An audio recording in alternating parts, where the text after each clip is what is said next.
Who Gets to Decide? A liberty-based podcast that brings a little piece of sanity to a confused society drowning in a culture of craziness. And here is your host, Seth Martin. Well, all right. What's up, everybody, and welcome to another episode of Who Gets to Decide. This is episode 632. I'm Seth Martin, your host. Thank you for joining me this evening. Glad you're here and always happy you're listening. Well, a couple episodes ago, I was talking about affordability. And the reason I wanted to discuss this is because this is going to be the issue of the Trump presidency, affordability.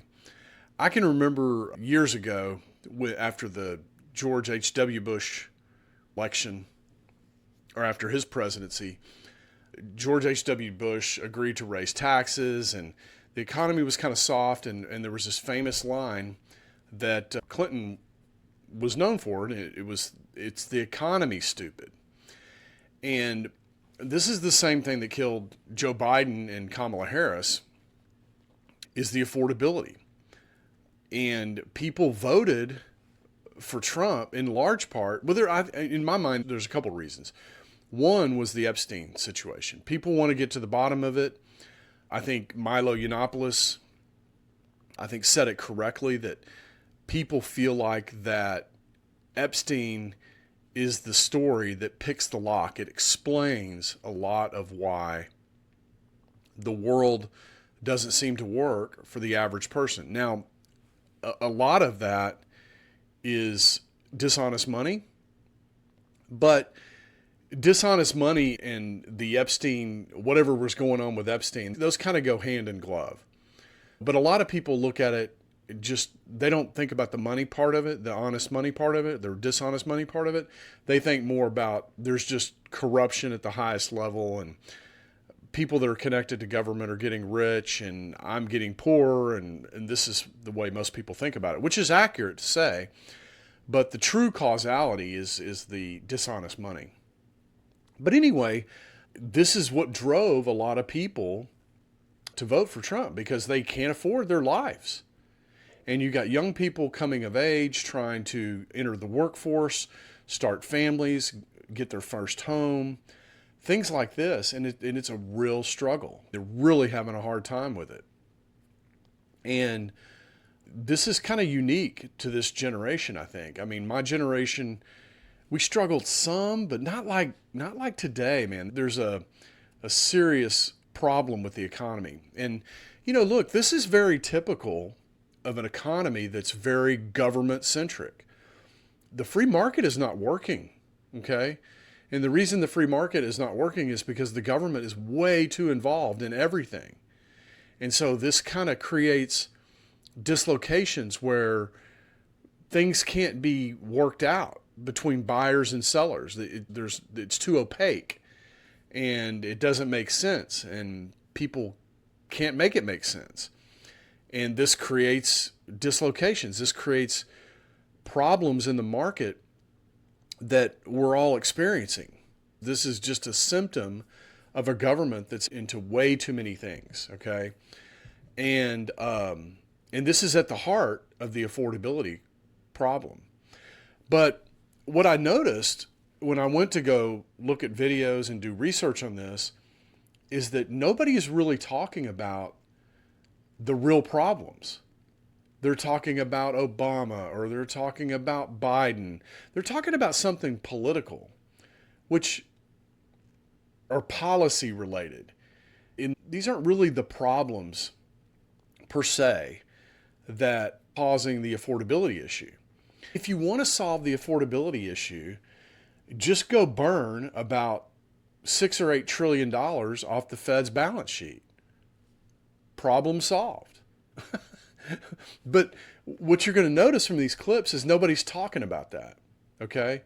Nobody's talking about that. What they're talking about is, you'll see what they're talking about, but they're not talking about the thing that's causing the affordability issue. The problem in a nutshell is the economy is growing very marginally, maybe 0.5%, maybe even 2% per year. And the reason it's not growing very vibrantly, again, is because government's too involved. But when you couple that with the money supply is growing rapidly, maybe in excess of 10% per year, then what you've got is you've got more money being created than goods and services are created in the economy. And when you have that situation, you have price inflation. Now, there's no real reason that the money needs to go up every year. That's just made up. I was listening to a guy talk about this the other day. He was talking to Tucker, and he was talking about if you don't do this, if you don't increase the money supply every year, then you have deflation. Well, what's wrong with that? What's wrong with people getting back their productivity? Because essentially what happens is if you don't increase the money supply and the economy grows, then what happens is the goods and services that are created in the economy are split up over the same amount of money over time. And what happens is prices fall. Well, that's good for you and me. That's good for consumers. That's good for everybody. You know who it's not good for? The banks, the Federal Reserve, the people that want to borrow lots of money, the people that want to take the $38 trillion balance sheet to $50 trillion, to $100 trillion. It's not good for them because they'll have to pay that money back with dollars that are worth more than the dollars they borrowed. And what they want to do is they want to try to pay that money back, even though they never pay it back. They want to pay it back with dollars that are worth less in the future. And so they create inflation. And this is what is ailing our economy. This is what's causing the unaffordability. Now, there's a lot of people talking about the rich and the wealth inequality and the gap. And we're gonna do another series. Okay, this is going to be a couple of episodes, but I have another thing where this girl, it's a good video. She was very well produced. But she talks about how much time she spent investigating this, and she was looking at tax rates and this policy and that policy, and she wants to understand how wealth inequality was created. How did it, or why is it accelerated? The reality is wealth inequality has been increasing for a long time, and it's just at a maximum now. And of course, it can go even higher than it is now. But that wealth inequality has been growing ever since 1929, or not 1929, I would say like 1932, right in the middle of the Great Depression. And we're going to talk about that in that other episode, because affordability and wealth inequality, they're two sides of the same coin. Okay, it has to do with money creation, it has to do with the banking system, it has to do with dishonest money. Okay, so we're going to talk about that probably in the next episode. But I just want to play a couple of clips here from, these are news sources that people listen to. You can see I've got on the screen here Fox News, and they're just not talking about the real problem. The reason this bothers me is because people are confused about what they need to be voting for, what they need to be clamoring for as an electorate. A lot of people clamored for Trump when Trump was running. Oh, Trump is going to save us. We need to vote for Trump because Trump is going to drain the swamp. He's going to get rid of all these problems. The problem at its core is kind of a money problem. And when you start trying to do that with policy, when you start trying to, we saw this with Elon Musk and Doge. You start running into problems where people, they have all kinds of interests built up around these things. And the easiest way to solve this problem is just use honest money, money that the government can't create. And then what happens is budgets will eventually come down. They won't be able to tax us. There's no way they can tax the American public $7 trillion. There's no way. The most they're going to be able to tax the American public is maybe $4.5–5 trillion. Okay? That's it. Those are the limits. That's the historical limit. It's about 20% of GDP. And what will happen is if you go to honest money, in order for them to spend the money, they'll have to first tax us, which in a way is honest, okay? That's the government being honest. Hey, this is what we need to run the government. We have to take it from you. What's dishonest is the fact that they take that money from us and spend it, and then borrow an additional $2 trillion, which creates another $2 trillion in the economy, which causes price inflation. It's interesting because you can see where productivity does work. You can see it in like the computer business, or you can see it in the flat screen TV business, where over time those things go down. That's because they're producing more and more TVs faster than the money can be increased. That's why those prices go down. Okay? It's not rocket science. And so you can see this in areas where the economy is rapidly growing. Okay? There's rapid increases in production. But where other areas of the economy that are flat or gently drifting upward, the money production is increasing faster than that rate of production. And that causes price inflation. Traditional areas like farming and things like this those aren't growing rapidly because those basically grow with the growth of population. Whereas TVs, if you look at flat screen TVs, people are buying more than one TV. The prices are coming down to where a larger and larger number of people can afford TVs. There are economies outside the U.S. that are now demanding TVs that used to not use TVs. So the production of TVs can just increase rapidly, much more rapidly than the quantity of money. And this is why TVs get lower in price. Now, the truth is everything would get lower in price if we had a fixed money supply. If we didn't have a government that was just constantly creating more dollar bills, more units of, just call them purchasing units, okay? If you don't want to call them dollars. It doesn't really matter what they are. They could be seashells, or they could be beads of glass, or whatever. But the government has a monopoly on producing them, and they're producing a lot of it, okay? Much more than the economy can produce in goods and services. Even with all the people that we have in America and all the global demand for products and services that are produced and sold in America, even with all that, the government is still producing money faster than we can produce stuff, okay? And the stuff is the thing that we need. Those are the things that we need in order to live our lives. Without stuff, we're just toiling around in the dirt. We've talked about this before. Like, I could put you on a Caribbean island, a deserted island, and I could drop a pallet of $1 trillion there. And technically, you'd be a trillionaire, okay? But you would quickly grab some of that money and you would go around and look for places. Maybe I want to buy a Dr. Pepper. Surprise, surprise, Dr. Pepper is not for sale at any price on a deserted island, okay? And so this is how you know that money doesn't fix economic problems. If anything, it creates more problems. And so when the government says they need to increase liquidity in some market, or they need to do something like this, this is just helping the banks. This is helping people that loan money, okay? We're seeing this right now in the silver market. The banks have been shorting silver for whatever reason. Not sure why. Look at all the money printing. Why would you short silver? Anyway, they're shorting silver. The problem is the banks are just like you. If you're trading in a brokerage account, anytime you short something, you're obligated. If the price goes up, it's just, I don't know if I want to get into shorting, but if you short something and the price goes up, that means you're losing money. Well, as the value of your account goes down while you're losing money, the banks, the Fed, or the banks, or whoever, the banks have to balance their budget every night, right? So if they're losing money on these positions, they have to go to the Fed, the repo market, or other banks and borrow money to make up the shortfall. Otherwise, they open up the next day and they're insolvent. So we're seeing a lot of this right now. There's a lot of things going on in the market. We've talked about, yes, the stock market is up. I was talking to my neighbor earlier about this.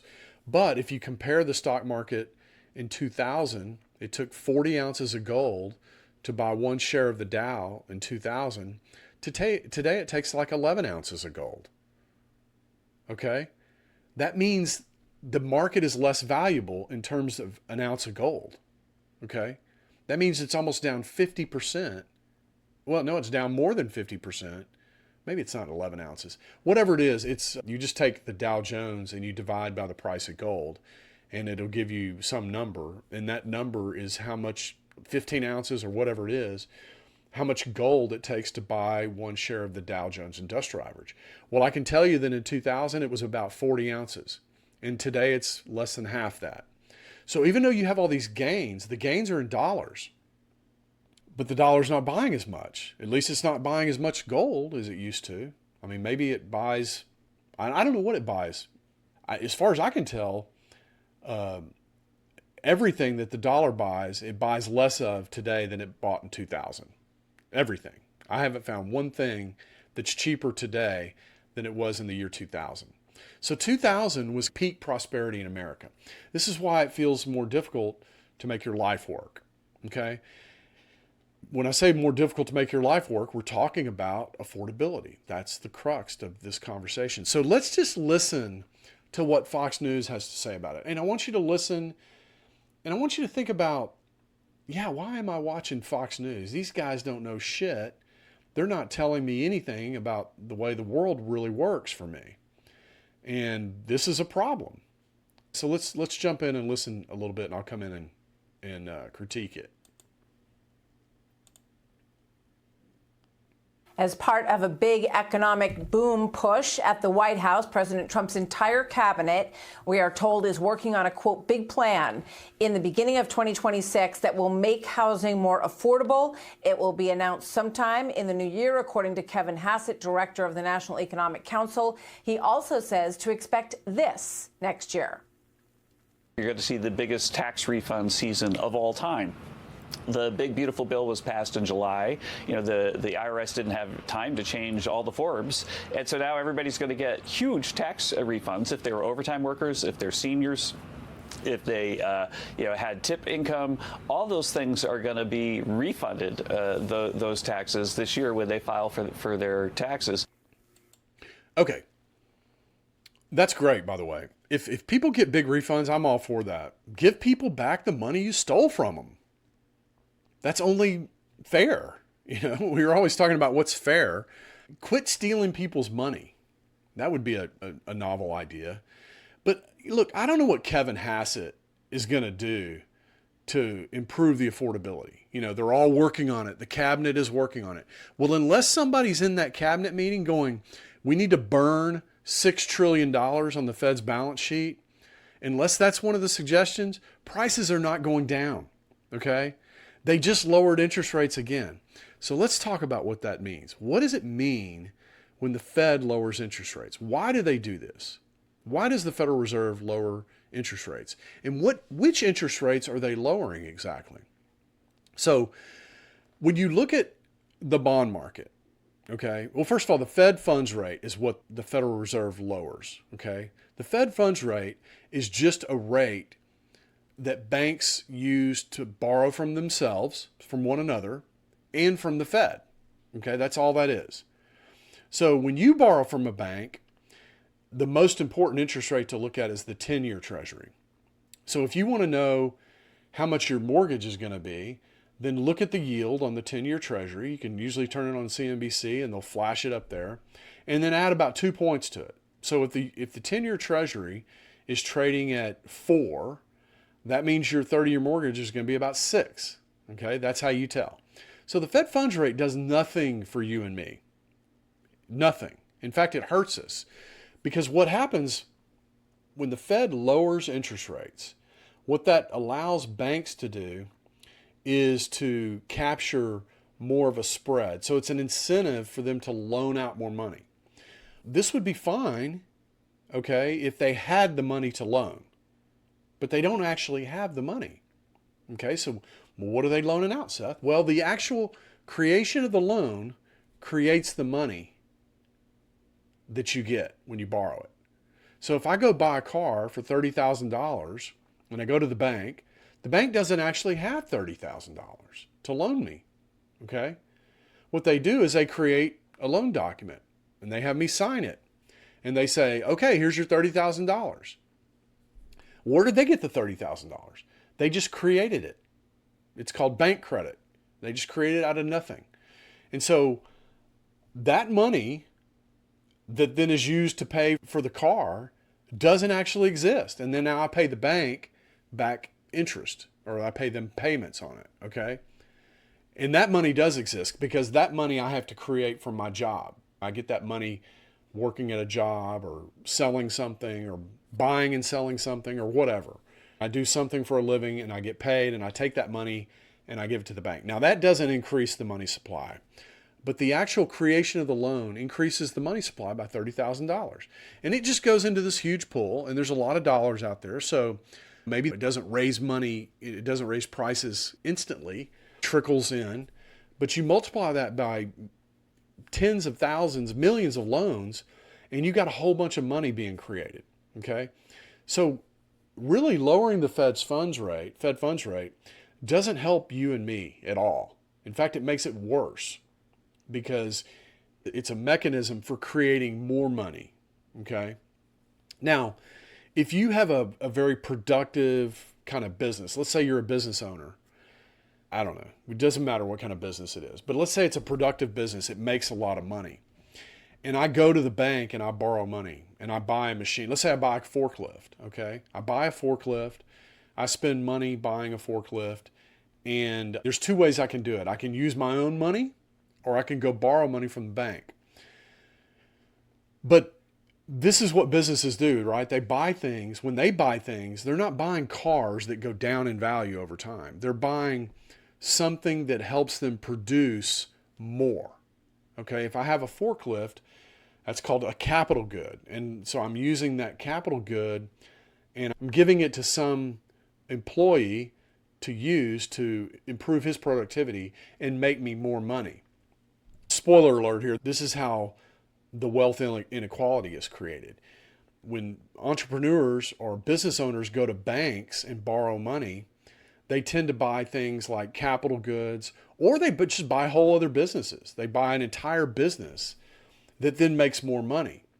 And now their wealth is even bigger, so now they can leverage that wealth and borrow even more money and buy another business. We're going to talk about this next time, but I don't want to get into that too much because I want to focus on this, what the hell Trump is doing to increase affordability. Because again, unless he's going to the Fed, unless Powell is on board with just taking the Fed's balance sheet down to zero, there's not going to be much that Trump and his cabinet members are going to be able to do to increase affordability, okay?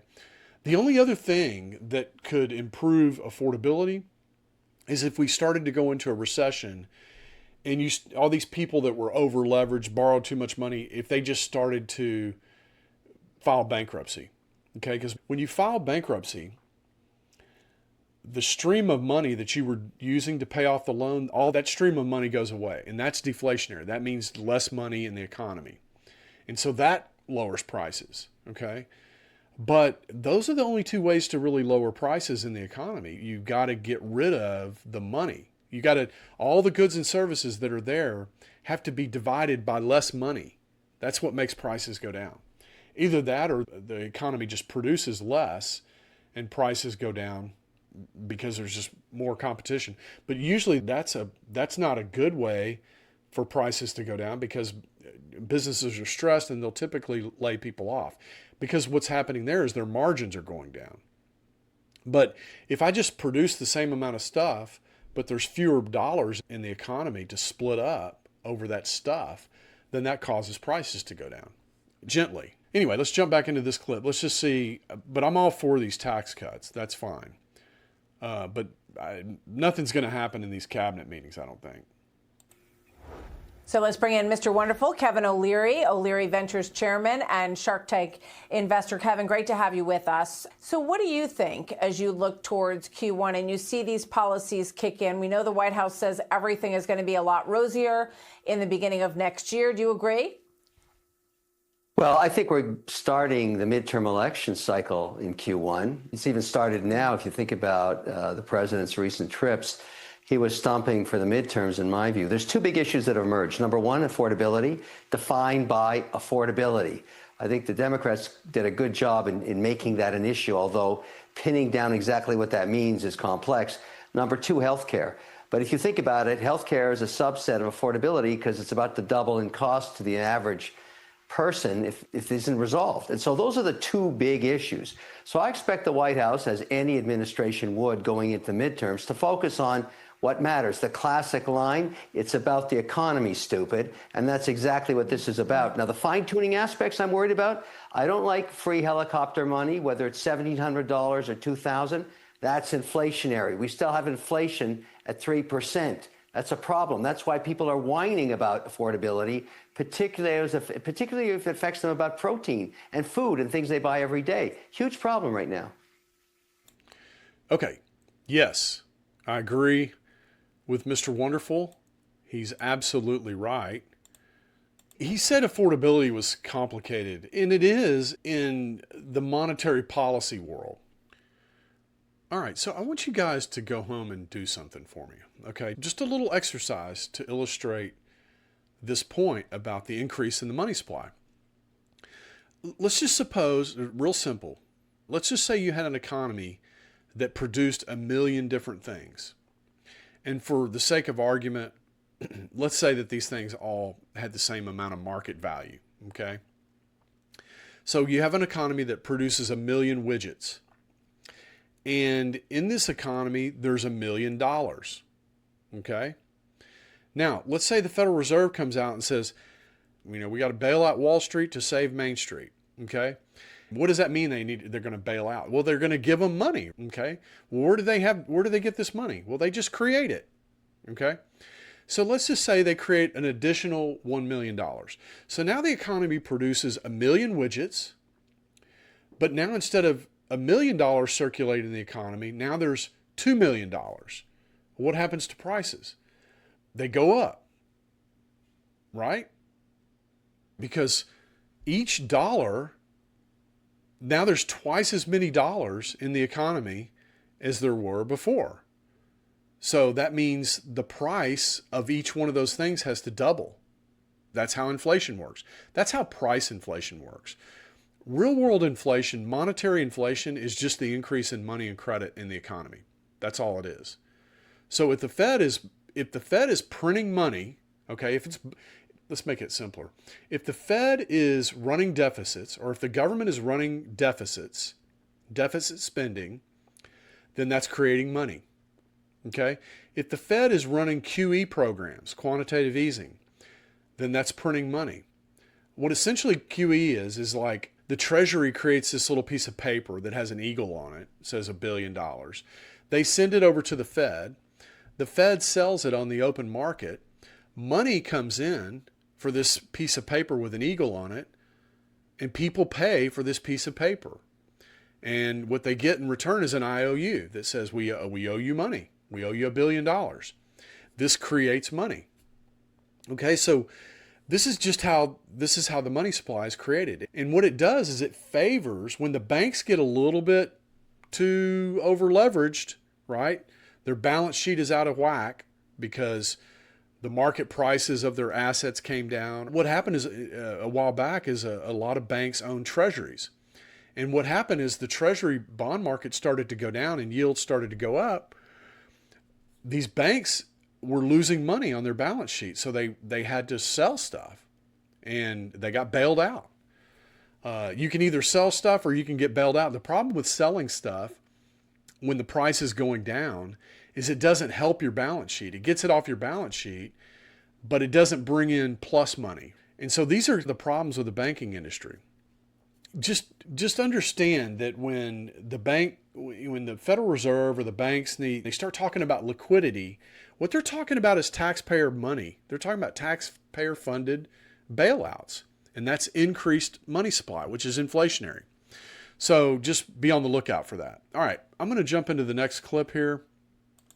And I just want to show you that this same thing is on Fox Business as well. So some of you think you're smarter because you're watching Fox Business and not Fox News, or you're watching CNBC. And I just want you to know they're not talking about the real solutions either. So we'll probably zip through this pretty quick and wrap up this show. Greg Gibb wrote an interesting piece. Everyone's talking about affordability crisis, but it can't be solved. In other words, he's saying it's a moving target. Today, it could be beef prices. They can go down, and then something else may go up. And so people will always have something to point at saying it's too expensive. How do you solve something like that? We didn't have an affordability crisis in 2019, right? Like this whole idea that, okay, something is going up in price and then something else will go down. Okay, that's always been true. But what wasn't true was everything going up in price so much. What wasn't true was the monthly mortgage payment on a median price home doubling in less than 4 years. This can be solved. You just have to remove all the bad public policies that got us here. Yeah. Okay. What are the bad public policies? See, this is where they don't. The reason nobody wants to talk about this, by the way, these guys are Republicans, okay? And what they want to be able to do is they want to say the Democrats did it, okay? That's essentially what they want to be able to do. The problem is what I'm talking about, Republicans do it and Democrats do it, okay? So it's not white hats and black hats here, okay? This type of stuff, both sides do it. Okay?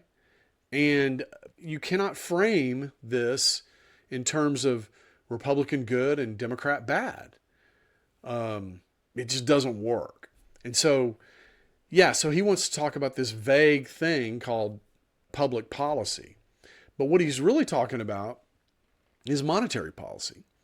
You know, when they shut down the economy in 2020 and just sent people checks, think about that. We just talked about this example of doubling the money supply, but keeping production the same. Well, what do you think happens if you not only do you not keep production the same, but you shrink production and double the money supply? I mean, that is massively inflationary, right? Price inflationary. So that's what happened in 2020. And it just killed people. They weren't expecting. It felt good at first. Oh, look at this. I got a $10,000 check. Woohoo. And then you spent the next, I don't know, maybe, let's say you got $10,000 in 2021, but then you spent the next 4 years spending an additional $10,000 a year on stuff that you normally buy. Is that a good deal? Well, of course not. Of course that's a bad deal.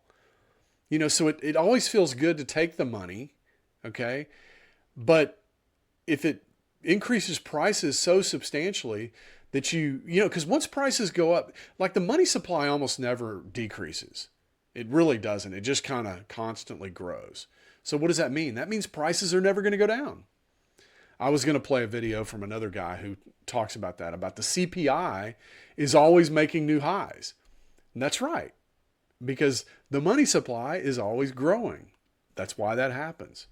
You know, the rate of CPI, CPI might be like this, or maybe it's like this. That's probably better. It might be like this.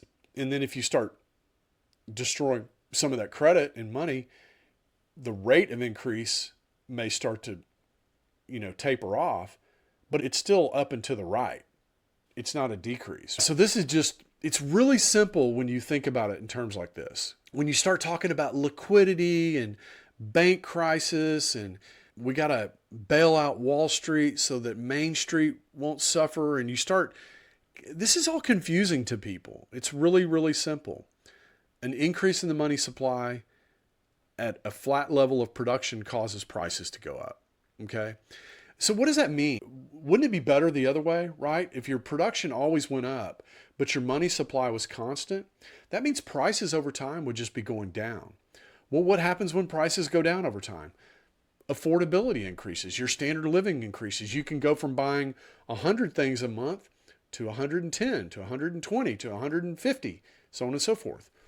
That increases your standard of living. The more you can buy with the same amount of money, the better your standard of living.